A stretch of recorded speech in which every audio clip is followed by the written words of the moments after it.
Bonjour les amis, vous allez bien?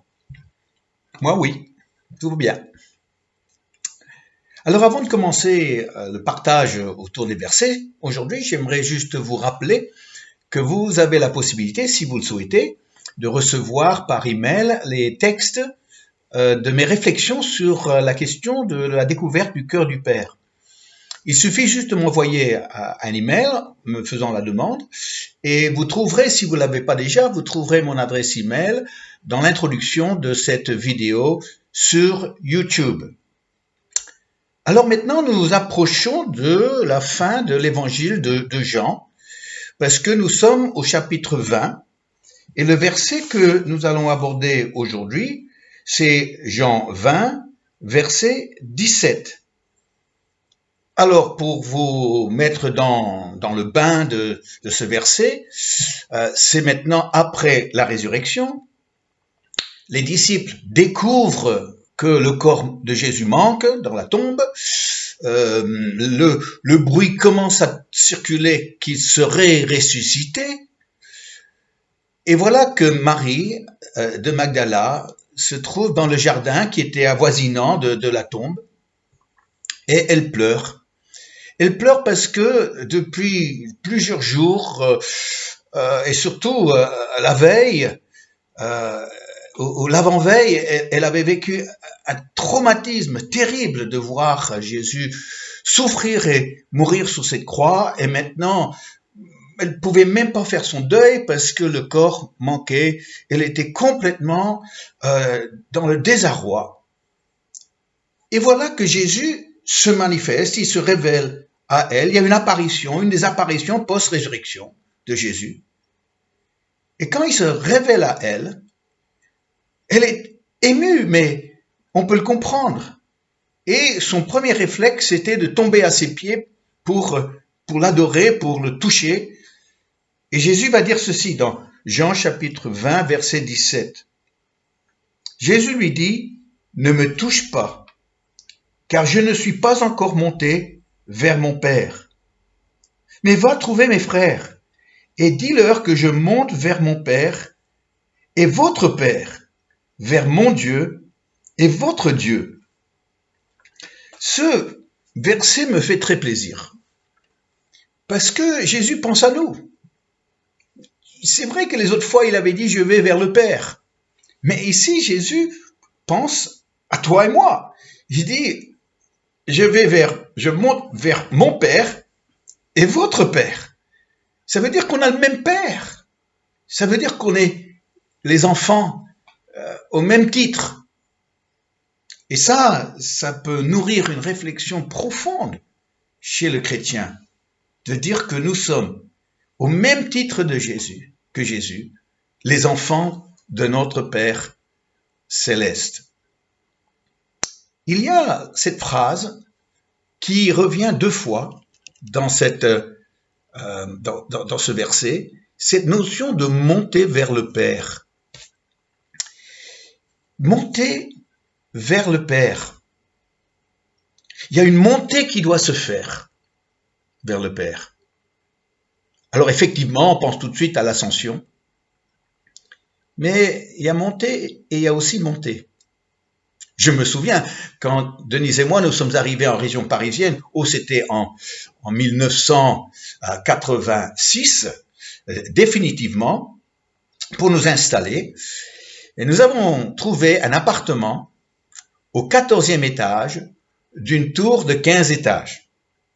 On avait une superbe vue, sauf que on avait 14 étages à monter. Alors, pas de problème, normalement, parce qu'il n'y avait pas un ascenseur, il y en avait 2. Donc, même s'il y en avait un qui tombait en panne, il y avait toujours l'autre et on pouvait monter sans problème. C'était important parce que tous les dimanches, on déplaçait tout le matériel qu'on transportait pour faire le culte et il y avait pas mal de choses. Donc, heureusement qu'il y avait l'ascenseur. Et non seulement ça, mais il y avait les courses et autres choses, sans parler juste de devoir monter 14 étages à pied. Mais, catastrophe, quand les 2 ascenseurs étaient en panne, on n'avait pas le choix. On devait monter. On habitait là-haut. Mais pour monter maintenant, c'était devenu très très pénible. Et parfois, il fallait le faire en 2 ou même 3 fois pour monter tout le matériel qu'on voulait ranger dans notre appartement. Alors, il y a monté et il y a monté. On peut monter péniblement, ou bien on peut prendre l'ascenseur. Alors, je veux tout de suite vous rassurer que pour monter vers le Père, c'est pas l'escalier qu'il faut prendre, heureusement. Pourtant, il y en a qui pensent que la montée vers le Père est très difficile, très pénible, ça va être très dur à faire et ça donne presque pas envie de tenter en disant bon, je vais peut-être aller vivre ailleurs parce que là-haut, non, c'est trop dur. Mais chers amis, montez vers le Père, vous inquiétez pas. Il y a l'ascenseur, mais il n'y en a pas 2. Il y en a un seul qui nous permet de monter. Mais la bonne nouvelle, c'est que celui-là ne va jamais tomber en panne. Alors, le mot monter que Jésus va utiliser là, ça a un autre sens dans la langue grecque du Nouveau Testament. Ce mot monter nous parle de pousser, comme une plante pousse vers le haut. Elle monte pas forcément en quittant le bas, mais elle monte vers le haut parce qu'elle pousse, parce qu'il y a croissance.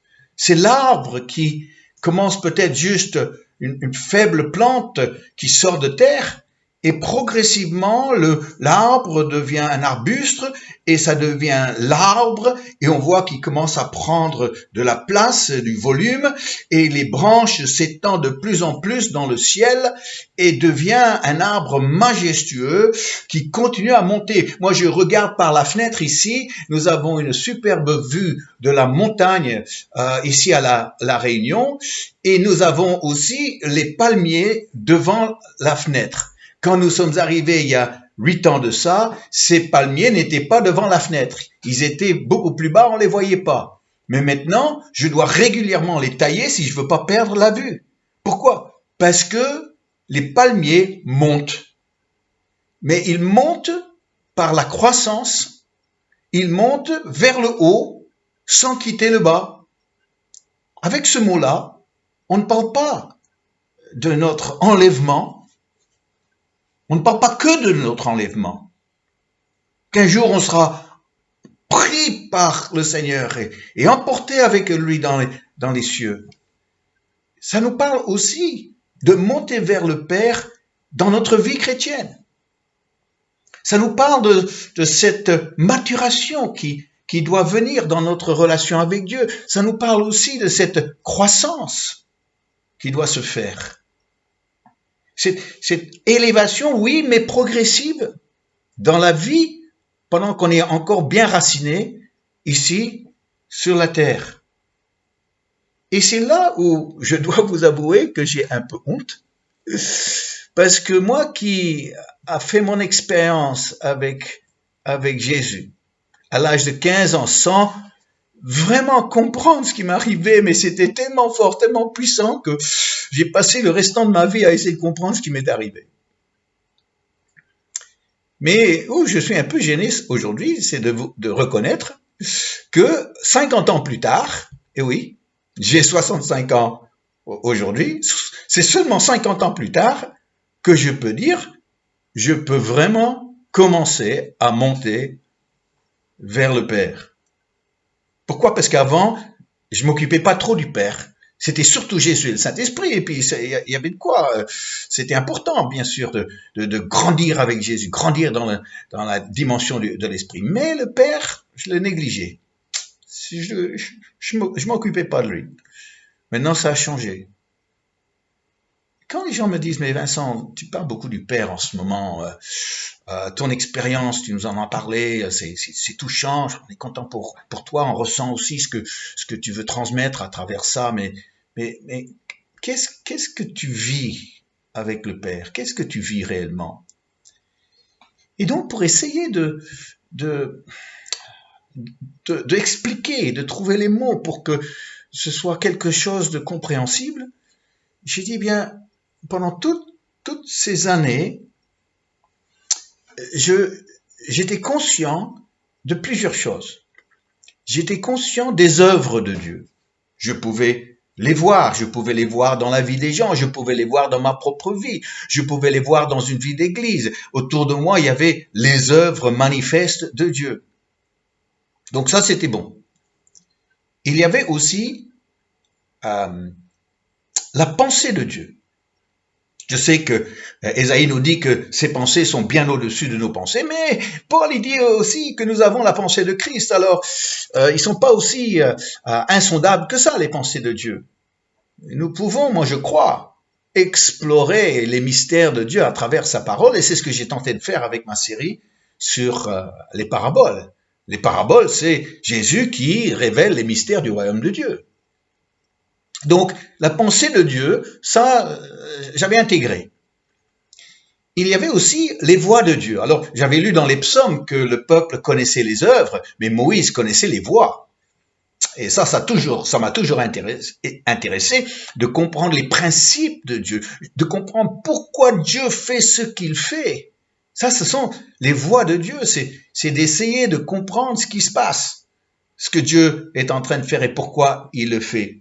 Et donc, il y avait les œuvres, la pensée, les voix, et en quatrième position, et pas forcément dans cet ordre-là, il y avait la volonté de Dieu. Je voulais connaître sa volonté, c'est la parole de Dieu qui m'a aidé, évidemment, de connaître la volonté de Dieu.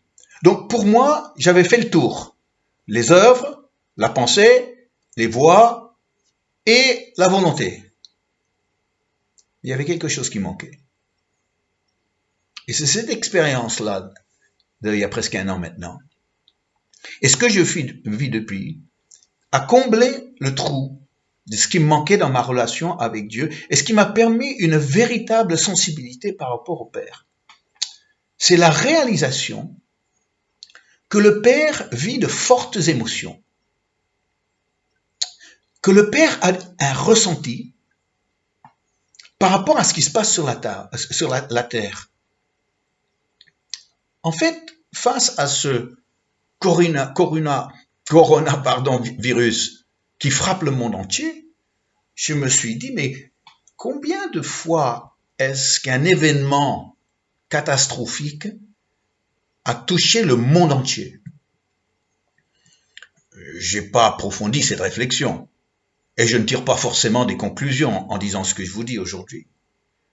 Mais ce matin même, ça m'a ramené à relire dans Genèse chapitre 6, pourquoi Dieu a décidé d'envoyer le déluge sur la terre.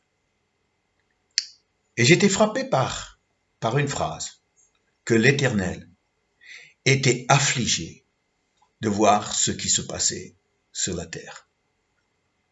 Un Dieu affligé. Un Dieu qui était dans l'affliction. Ça, c'est du ressenti, ça. Un Dieu qui est rempli d'affection, c'est du ressenti. Un Dieu qui aime. Il y a aussi une grosse part de ressenti. Et c'est ça ce qui m'échappait dans ma relation avec Dieu, et le Père en particulier. C'est que je ne me rendais pas compte. Et c'était la profonde tristesse que j'ai vécue lors de mon expérience devant la croix. La profonde tristesse du Père qui a dû supporter de voir son Fils mourir dans la plus grosse agonie imaginable. Et nous, on vivait ça, mais on pouvait rien faire, on était impuissants. Et quand la voix du ciel a dit, mais moi, j'aurais pu intervenir. Et j'ai choisi de ne pas intervenir pour vous. Et à ce moment-là, j'étais moi-même rempli de cette tristesse, mais cette tristesse qui m'a envahi et qui m'a réduit en sanglots. Oui, les émotions du Père, le ressenti du Père. Et quand je veux essayer de comprendre ce qu'il ressent au plus profond de son cœur, parce que le cœur de Dieu, c'est quelque chose. Ça me permet d'être sensible à lui, de le connaître, de le comprendre davantage. Quand les gens vivent une belle expérience avec Dieu, après quelque temps, ils disent « Ah ben, je suis redescendu de mon petit nuage. » Ben moi, j'aimerais vous dire qu'aujourd'hui, moi, je ne redescends pas. Je veux rester sur mon petit nuage avec le Père. Parce que de ce petit nuage, la vue est tellement belle. Ah oui, elle est tellement belle.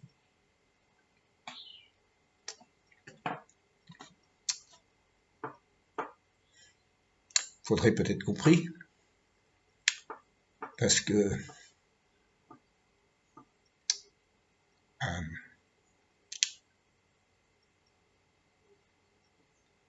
aujourd'hui, je ressens encore cette vive émotion que connaît le Père. Prions.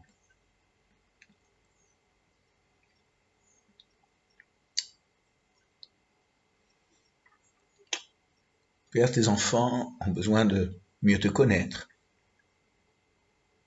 C'est vrai que les enfants ont tendance de ne pas connaître leur Père, de ne pas le voir dans des moments où il est seul et il doit vivre des choses que les enfants ne comprennent pas, ne vivent pas forcément avec lui.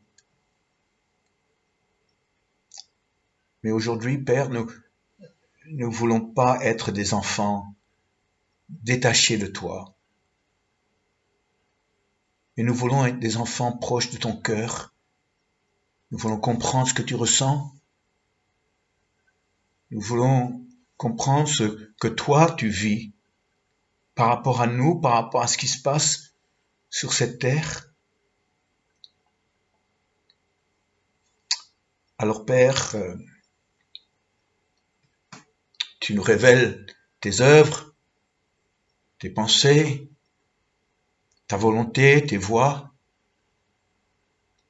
mais montre-nous ce que tu ressens, afin que nous puissions aussi avoir le cœur de notre Père céleste.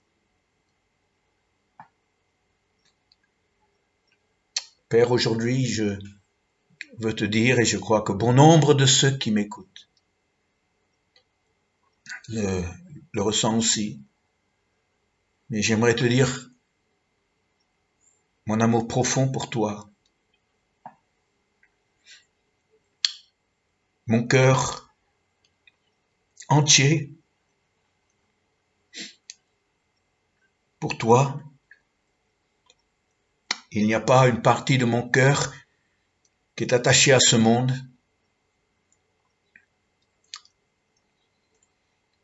Mes pieds sont sur terre, mais mon cœur n'y est pas. Il est avec toi, au ciel. J'aime ta présence, mon Père. J'aime être avec toi. J'aime ressentir ce que tu ressens. Je te remercie pour ce privilège que tu m'accordes, que tu nous accordes encore aujourd'hui. Amen. Amen. Merci. Je vous dis à bientôt. Au revoir.